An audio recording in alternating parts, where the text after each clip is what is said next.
Let's talk about APIs.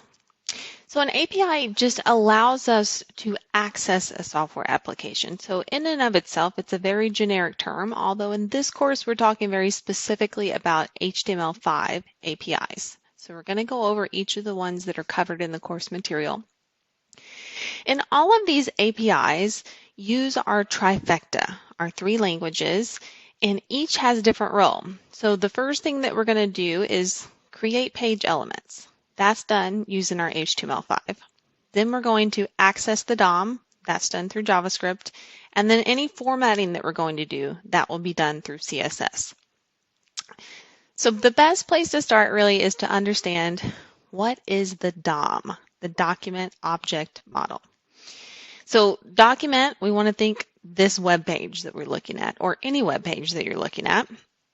The objects are simply the HTML elements that are on that page. So the DOM is a way of representing how HTML is structured. Each element is considered an object, and there are certain relationships that have to exist, right? So for example, the title element can only go inside of the head element.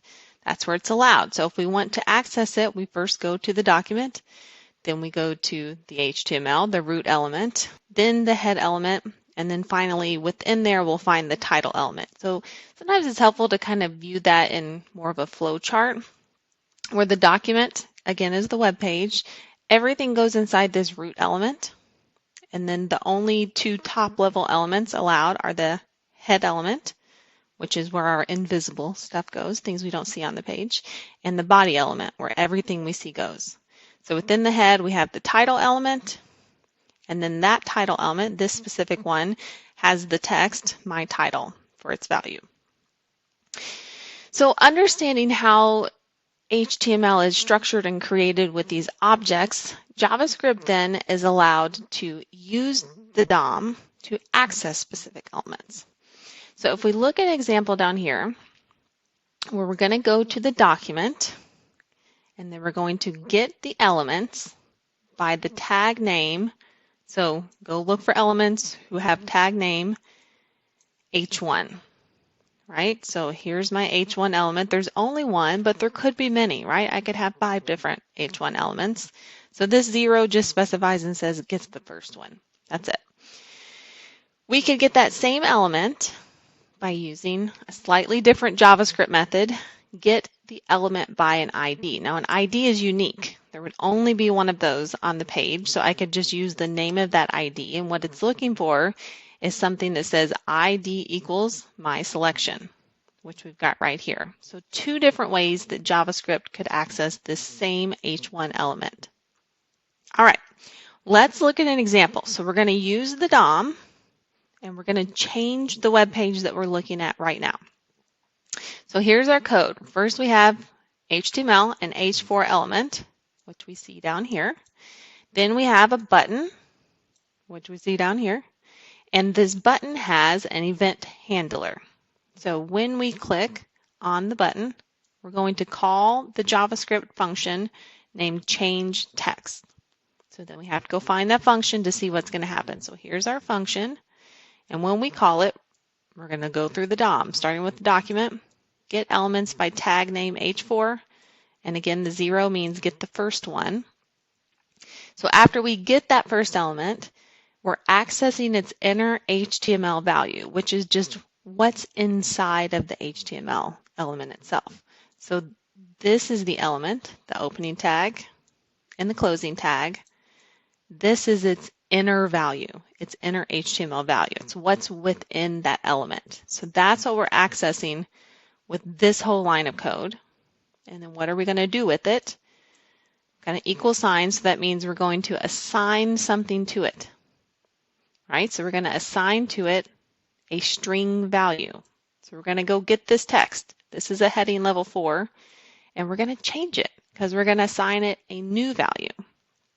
So when we click this button, here's our H4, but when we click the button, that value changed, right? So we can use JavaScript to go through the DOM to change on the fly something on this web page. Now, if I reload this page, that change goes away. So I'm just changing it for this moment, which would allow me to personalize for a specific user at a specific instance without having to contact the server, without having to refresh or reload the page. Next up, we're going to look at the Canvas API. So the canvas is an HTML element that used to create a container where we can draw on, just like a canvas in the real world, right? If you get a blank white canvas, that's what we're doing. And then JavaScript is what's going to do the actual drawing part. So the first thing we have to do is create a canvas. And we do that with our HTML element. And there's a couple of things we want to specify for this element. We want to give it an ID so that JavaScript can access it easily. We don't have to give it an ID, but it makes it a whole lot easier to do so. Then we need to tell how big is our canvas. Is it a small canvas? Is it a big canvas, right? We need to give it some dimensions, a width and a height. And then anything that we want to do to style it. So in this case, I just gave it a border so that we can actually see this is the canvas that I've created on the page. And it's taking up this size because I provided those dimensions for it. After we have a blank canvas, then we want to draw on it. And that's going to be done using our JavaScript. So here's the canvas we just created. And then we're going to add a script tag because JavaScript's going to do the drawing portion. Now there's a few things that JavaScript has to do to get ready to draw on the canvas. And the first thing is just select the canvas. So we're going to create a variable, right? We want to reference it in the future in our program. We have to save it in memory. So we create the variable to do that. And then to that variable, we're going and we're getting the canvas element. Again, using that ID. That's why it makes it much easier. So we're using the ID that we defined up here to get the element. So this variable canvas now refers to this whole canvas element. So once we have the canvas, then we need to turn on drawing. We have to tell it we want to draw. So we create a variable, which is going to be our draw variable. And then we're going to reference the canvas that we selected. And this get context with the 2D turns on drawing. And once we turn it on, then we can begin drawing however we want to. So we can begin a path, and we can set the width of the path. We can set the fill color.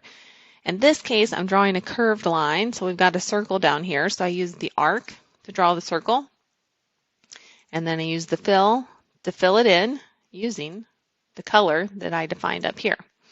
This is totally up to you. Whatever you want to draw, you can draw. We just have to use the individual JavaScript methods that allow us to draw. And this is one of those areas where you probably want to do a little bit of memorization. I would try to remember what are each of these methods. These are the ones that are in the textbook. What does each of those do? Some of them I think are very straightforward, but they might not all be. Next up, we have our offline app cache. So there's a few reasons that we might want to use this offline caching. Probably the biggest one is offline browsing. And if you think about mobile devices and you might be driving while you're using it, your coverage might drop in and out, right? That's a great example of where it would be helpful to have cached these files so that you can continue using something when your internet drops out for just a minute. It also makes it much quicker because cached resources load faster. And then we don't have to continually pull them from the server, only when they change.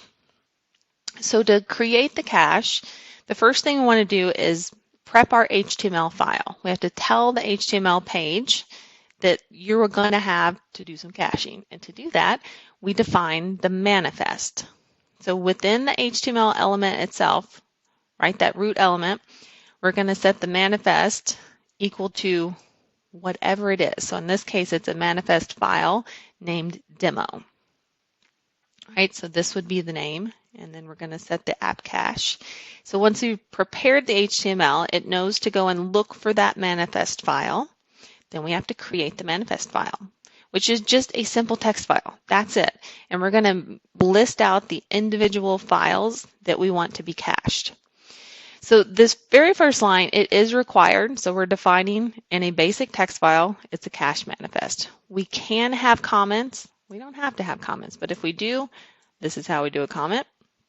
And then we define the cache. So after this, we just list all of the individual files that we want cached. That could be images, JavaScript, CSS, HTML, any type of file.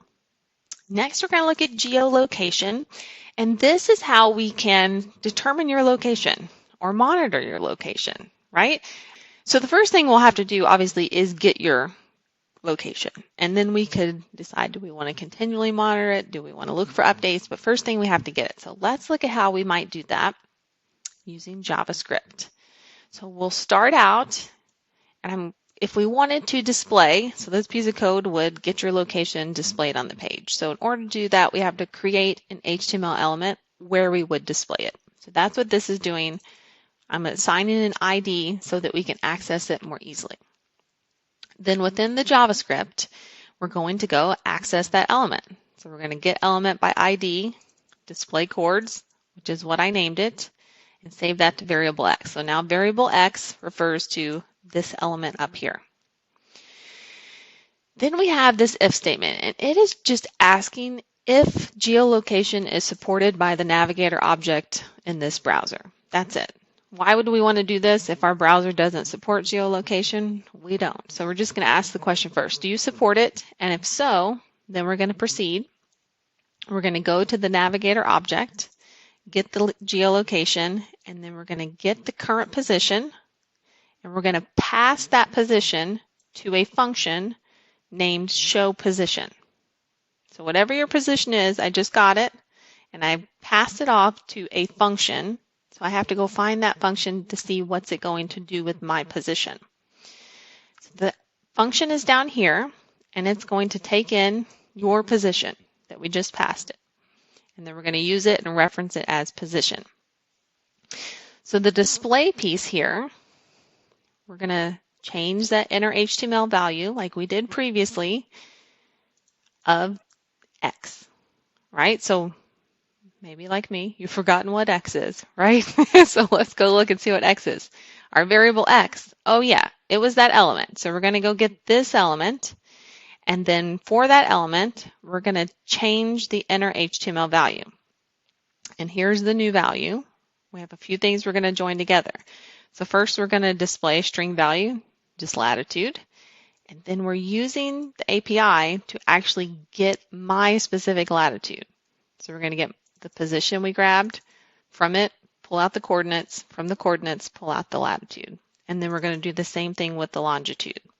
And there's a lot of different things you can access about the position, but this is just an example of how we could pull your position and display a couple of properties from it.